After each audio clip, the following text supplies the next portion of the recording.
Okay, I'm sorry, that last video finished a bit abruptly. There's the finished little fish. Yes, I could improve it. I could push it further. I could get this area here a bit smoother. So yeah, but that's nicely blended, and it gives that effect of a sphere with the shadow cast. Okay, so onto our squid. Now, I just filmed this, drew it, filmed it, only to realise that I hadn't pressed the button properly. So sat talking to myself for I don't know how long. So this is the second version of this video.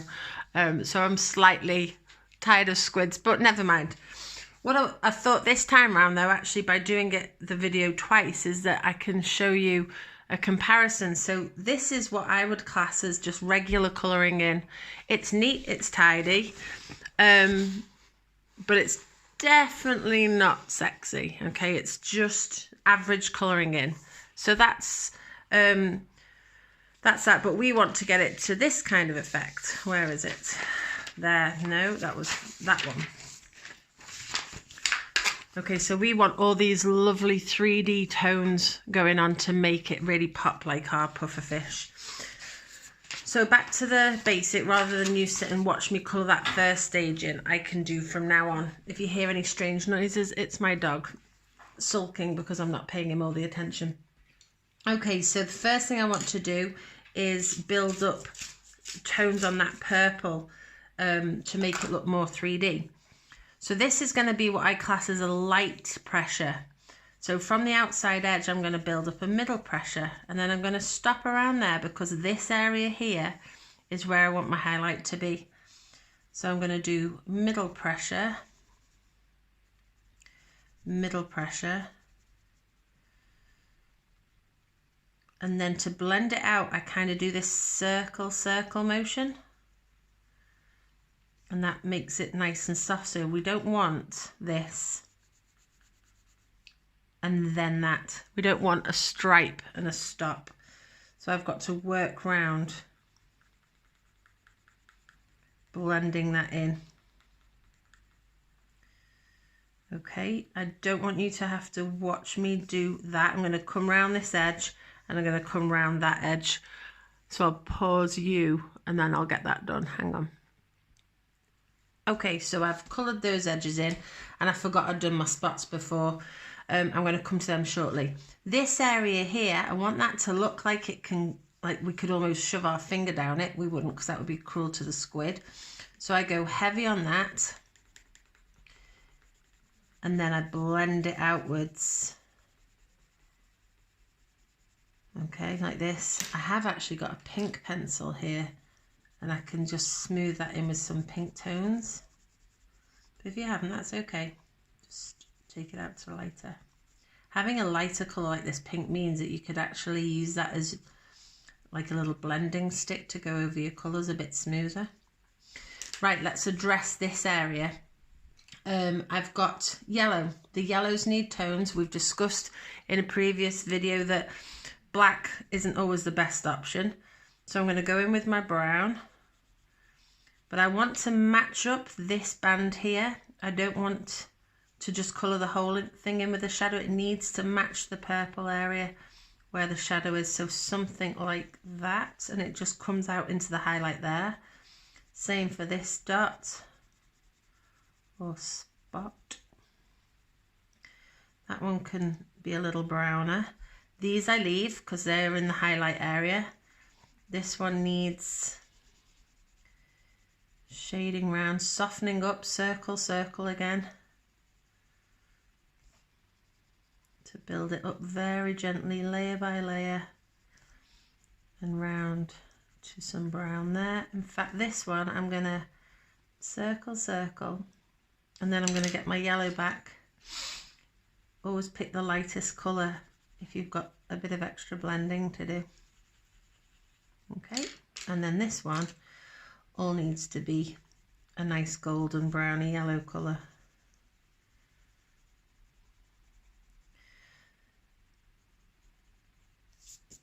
Now I'd like to just richen up those shadows. In fact, one thing that would be quite cool is to, this mark here suggests that goes underneath that bit. So if I just drag a little bit of shadow, I'm even going to use my purple over my yellow there, along that edge. That will give that effect.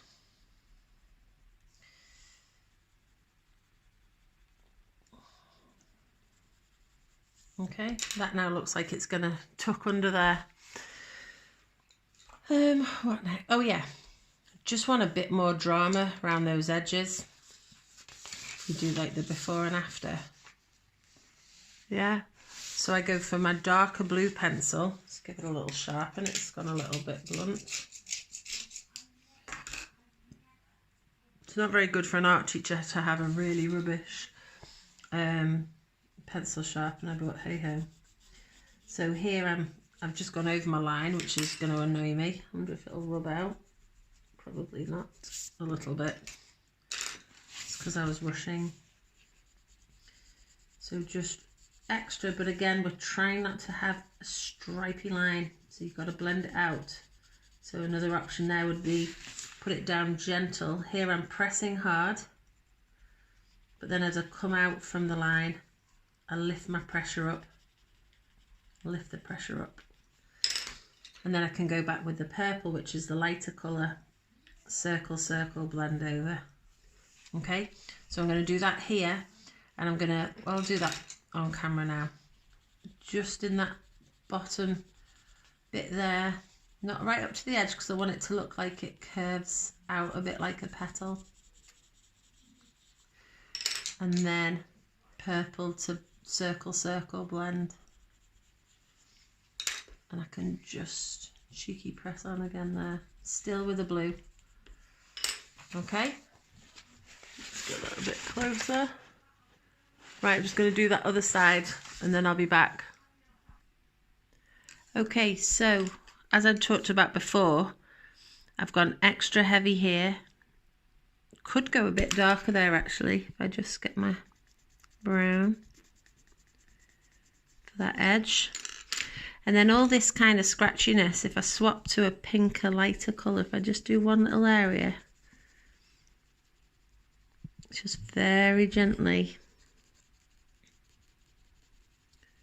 blend, blend, circle, circle, it just smooths out the underlayers.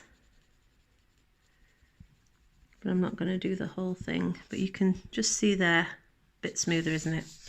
Okay, back up there. Right, so I've got a yellow body that I'm going to add brown to again. Sharpen up.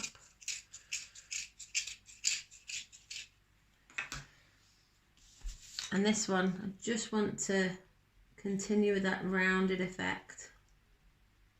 I haven't coloured my purple spots in yet, I will do. I think it would be dark under here, as if she's wearing a hat almost. So I'm going round there, let her little eyelids stand out. I want her eye socket to look like it's sort of inset into her body, so a bit of pressure there. And then as the, like we've done the lights hitting forward, so I kind of need to build some tones out, but I don't want to go too much on the top. I want it to be more about the underneath of it. So I'm just colouring around those edges there. Bringing in from underneath this one, I could probably go a little bit more with the brown. Circle, circle. Here I'm going to do dark purple versus a lighter purple in the middle. Like so. And then on the tentacles, I'm going to talk to you about these stripy ones shortly, but on these I've started with the yellow. In fact, you know what, I'm going to swap to my purple and use the purple, because purple mixed with yellow does make a kind of brown, but it's almost like a bit richer, like a goldy effect. And as she is the complementary of yellow and purple, I think that works okay. going to do a little side effect there like that. Half and half. And then the same for the other one. Okay. I'll pause the video and I'll finish that and catch you up. Okay, so where am I up to? I've started filling in my purple dots. I've done a lighter pink one. Oh, every time. Swap pencils. Darker in the shadow areas, a bit lighter on the highlights. Now for her eye, I've coloured it in pink. And then I've left a bit for highlights. I'm going over in purple. Really did want that other purple pencil to work. And then I've got my blue, just to add a few little more details in. And a little shadow over her eye like that. And then I'm going to use the pink to build a little bit around the eyeball, just to make it look a little bit more 3D. Like so. Bring that shadow in under there. And then I'm going to use my fine liner or my biro to shade in the pupil. Okay. Right, this area here, super simple. We leave a perfect white line down the middle. So purple, heavy, light, nothing, heavy, light, nothing. And I do all my purples at the same time just to save time. Swapping takes longer. And imagine I go all the way around. That one there is going to be hidden darker because it's right up there. Yellow. Leaving that white gap down the middle. It'll get a really cool shiny effect. And then to my brown, up the edges. That one's in a bit of shadow there. Right on the outside edge, blend in. And that lovely dark blue. Same again down there. And the trick is to keep the highlight the same right the way down. So if we go to the one I've finished.